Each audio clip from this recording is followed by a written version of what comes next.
Il a été question pas mal de mobilité cette semaine du RTC de à vélo. On va décortiquer ça avec notre collaborateur Hugo Langlois qui est avec moi en studio. Bonsoir Hugo. Salut. Parlons du rapport du vérificateur général sur le RTC. On apprend notamment pas mal de retard dans les autobus. Qu'est-ce que t'en penses? Puis il y a quelque chose d'inquiétant là-dedans parce que tu le dis, on est dans une ère de mobilité à Québec. Hein? On veut, puis c'est bien, encourager les gens à diversifier leur mode de transport. On parle beaucoup de mobilité. Là, il y a le RTC qui est comme la pierre angulaire de tout ça.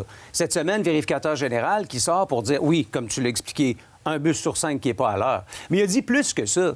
Il a dit le RTC n'est pas capable de mesurer sa performance, n'a pas les outils pour évaluer son efficience. Donc, ce que ça nous dit, c'est que le RTC, on ne le sait pas ce qu'on peut améliorer, ou à peu près, parce qu'on n'est pas capable de mesurer, justement, nos indicateurs.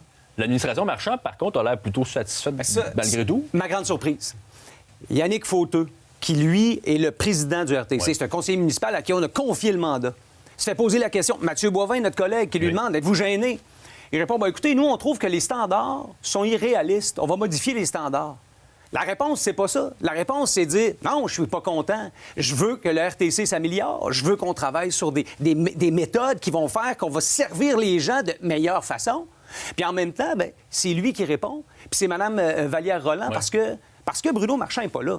Puis la véritable réponse, c'est la sienne. C'est lui le boss. C'est à lui de parler de ce qu'il pense Est-ce du qu'on RTC. prend la clientèle pour acquis, d'après toi? Bien, on est menotté.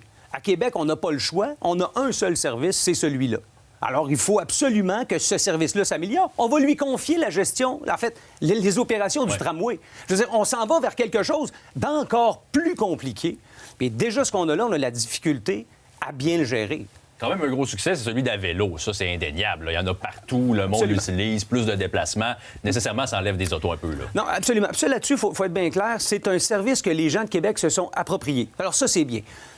Le défi, par contre, c'est que c'est un service qui est déficitaire. Donc, la logique est la suivante.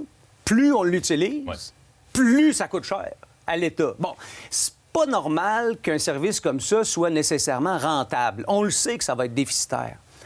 Mais le point, c'est que on exagère.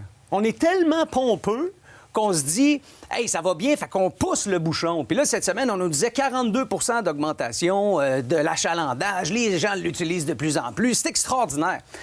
Mais en même temps, on l'a débuté 2 semaines plus tôt. On a ajouté des stations, donc des vélos.